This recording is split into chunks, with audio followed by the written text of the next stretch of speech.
আসসালামু আলাইকুম। ৫ই আগস্টের পর থেকে সাধারণত আওয়ামী লীগ যে রাজনৈতিক দলটি রয়েছে, সেই রাজনৈতিক দল নিয়ে বাংলাদেশের প্রত্যেক শ্রেণীর মানুষ কিন্তু কিছু না কিছু হলেও চিন্তা করছেন।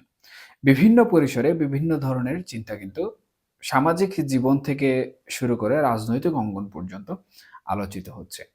এবং এর থেকে কিন্তু নানা ধরনের প্রশ্নেরও জন্ম হচ্ছে। আবার যারা রাজনীতি নিয়ে বিভিন্ন ধরনের আলোচনা করেন, গবেষণা করেন, বিশ্লেষণ করেন এবং যারা বিভিন্ন অ্যাক্টিভিস্ট কর্মকাণ্ডে জড়িত, তারাও কিন্তু এই আওয়ামী লীগ যে রাজনৈতিক দলটি রয়েছে, তাদের যে সকল বিষয় বা কর্মকাণ্ড, সেগুলো নিয়ে কিন্তু বিভিন্ন ধরনের আলোচনা সমালোচনা করে আসছেন।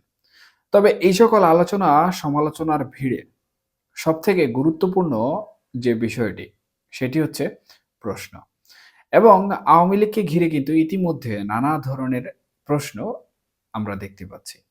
এবং কিছু প্রশ্নের সঠিক উত্তর পাওয়া সম্ভব হলেও বেশ কিছু প্রশ্ন কিন্তু অনেকটাই ঘোলাটে হয়ে বসে আছে। যেগুলার উত্তর সচরাচর আমরা এখনো খুঁজে বের করতে সক্ষম হইনি।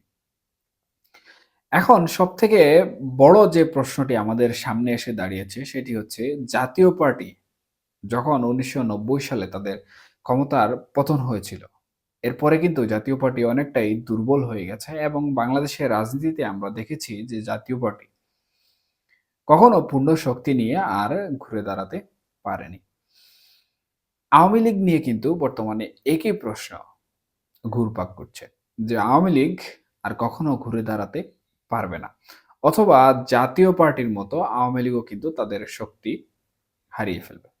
দেখুন, এই যে প্রশ্ন, এই প্রশ্নের সাথে আমাদের দেশের রাজনৈতিক যে ইতিহাস রয়েছে, রাজনীতির যে প্রেক্ষাপট রয়েছে এবং আওয়ামী লীগের যে ইতিহাস রয়েছে, সেই ইতিহাসগুলো কিন্তু অনেকটাই জড়িত। মূলত জাতীয় পার্টির যে রাজনৈতিক দল, সেটি সাধারণত একটি সামরিক শাসনের মাধ্যমে গঠিত হয়েছিল।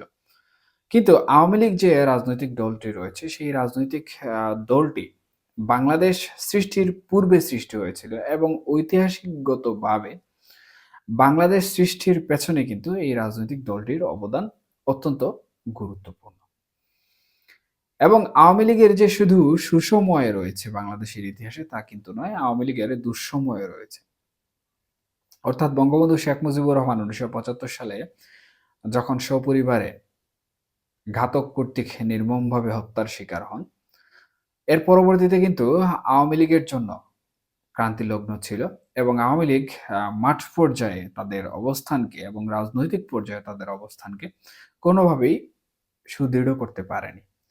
তবে এই ক্রান্তি লগ্ন কিন্তু একটা সময় এসে কেটেছে এবং আওয়ামী লীগ তাদের যে ঘুরে দাঁড়ানো রয়েছে, তাদের ইতিহাসকে পুঁজি করে, তাদের ঐতিহ্যকে পুঁজি করে আওয়ামী লীগ কিন্তু ঘুরে দাঁড়িয়েছে।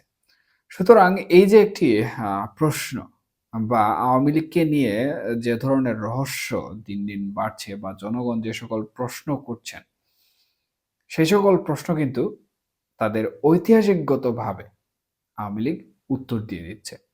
অর্থাৎ আওয়ামী লীগের ঘুরে দাঁড়ানো কিন্তু সম্ভব এবং ঐতিহাসিকগতভাবে জাতীয় পার্টির মতো আওয়ামী লীগ কখনোই হারিয়ে যাবে না। বরঞ্চ আওয়ামী লীগ তাদের যে রাজনীতির ইতিহাস রয়েছে, ঐতিহ্য রয়েছে এবং কর্মীদের সাথে আওয়ামী লীগের এবং জনগণের সাথে আওয়ামী লীগের এই যে একটি সুনিবিড় সম্পর্ক রয়েছে, সেই সম্পর্ককে ভিত্তি করে কিন্তু আওয়ামী লীগ ঘুরে দাঁড়াবে।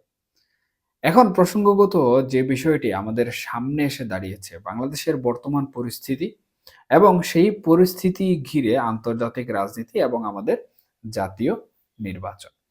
আমরা ইতিমধ্যে লক্ষ্য করেছি যে আন্তর্জাতিক বিভিন্ন রাজনৈতিক ব্যক্তিবর্গ কিন্তু বাংলাদেশের ইস্যুতে তাদের গুরুত্বপূর্ণ মন্তব্য উপস্থাপন করেছেন। বিশেষ করে মার্কিন দূতাবাস সহ জাতিসংঘের বিভিন্ন সদস্যবৃন্দ কিন্তু বাংলাদেশের বর্তমান প্রেক্ষিতে বিভিন্ন ধরনের মন্তব্য করেছেন। ভারতও কিন্তু এই ব্যাপারে তাদের যে রাজনৈতিক প্রজ্ঞা রয়েছে বা রাজনৈতিক কূটকৌশল রয়েছে, সেই কূটকৌশলগুলো কিন্তু অবলম্বন করছে। এখন বাংলাদেশে অন্তর্বর্তীকালীন সরকার কর্তৃক যে জাতীয় নির্বাচন দেওয়া হবে, সেই জাতীয় নির্বাচন সুষ্ঠু করার লক্ষ্যে আমেরিকা এবং ভারত কিন্তু খুবই তৎপর এবং তারা চেষ্টা করছে তাদের মধ্যস্থতায় এই নির্বাচনটি করার জন্য। এবং তাদের মধ্যস্থতায় যদি অবাধ ও সুষ্ঠু নির্বাচন করতে চায়, তাহলে এখানে সবথেকে বেশি লাভবান হবে আওয়ামী লীগ। কারণ যেহেতু ঐতিহাসিকগত দিক থেকে বাংলাদেশের সবথেকে প্রাচীন এবং সর্ববৃহৎ একটি রাজনৈতিক দল হচ্ছে বাংলাদেশ আওয়ামী লীগ। সেই হিসাবে বাংলাদেশ আওয়ামী লীগকে বাদ দিয়ে কিন্তু কোনোভাবে বাংলাদেশের যে গণতন্ত্র রয়েছে বা গণতান্ত্রিক যে পদ্ধতি রয়েছে অর্থাৎ জাতীয় নির্বাচন, সেই নির্বাচন কিন্তু কোনোভাবে সুষ্ঠু হবে না।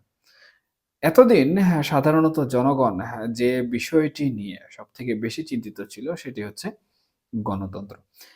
এবং সেই গণতন্ত্র যদি পুনঃপ্রতিষ্ঠা করতে গিয়ে সর্ববৃহৎ একটি রাজনৈতিক দল, যার সাথে বাংলাদেশ সৃষ্টির পেছনের অনেক ইতিহাস জড়িত এবং বাংলাদেশের অনেক জনসমর্থক এই রাজনৈতিক দলের পক্ষে অবস্থান করেন।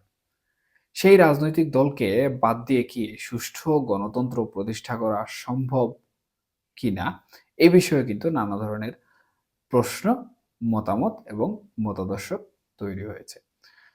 তবে বাংলাদেশের এই সকল বিষয় নিয়ে আন্তর্জাতিকভাবে যেমন আমেরিকা তৎপর রয়েছে, তেমনি কিন্তু ভারতও তৎপর রয়েছে। আমরা ইতিমধ্যে কিন্তু বিভিন্ন ধরনের মন্তব্য এই দুটি দেশের যারা দায়িত্বশীল রয়েছেন তাদের কাছ থেকে পেয়েছি। এবং এর মধ্যে উল্লেখযোগ্য একটি বক্তব্য হচ্ছে, আমেরিকা এবং ভারতের মধ্যস্থতার মাধ্যমে কিন্তু জাতীয় নির্বাচন হবে। এক্ষেত্রে জাতীয় নির্বাচনে আওয়ামী লীগের অংশগ্রহণ করানো বা আওয়ামী লীগ কিভাবে অংশগ্রহণ করবে সেই প্ল্যাটফর্ম বা সেই প্যাটার্ন কিন্তু আমেরিকা এবং ভারত মিলেই করবে। এছাড়া জাতিসংঘ যখন আওয়ামী লীগের সাথে একান্তভাবে বৈঠকে বসবে, তখন জাতিসংঘ কিন্তু এই গণতান্ত্রিক প্রক্রিয়ায় আওয়ামী লীগকে রাজনীতিতে ফেরানো এবং বাংলাদেশকে স্থিতিশীল করার জন্য যে কাজগুলো করা প্রয়োজন সেগুলো করবে। কারণ দেখুন, আওয়ামী লীগকে যদি নির্বাচনে অংশগ্রহণ করতে না দেওয়া হয়, তাহলে কিন্তু বাংলাদেশে স্থিতিশীল যে রাজনীতি বা সেই পরিবেশ করা কিন্তু সম্ভব হবে না।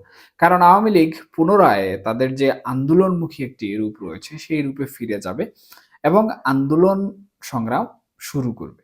আর যদি আন্দোলন শুরু করে, তাহলে দেশের রাজনৈতিক যে পরিস্থিতি সেটি কিন্তু স্থিতিশীল হবে না। সেই হিসাবে আওয়ামী লীগকে বাদ দিয়ে কখনোই কিন্তু আন্তর্জাতিকভাবে এই নির্বাচনটি সুষ্ঠু হবে না।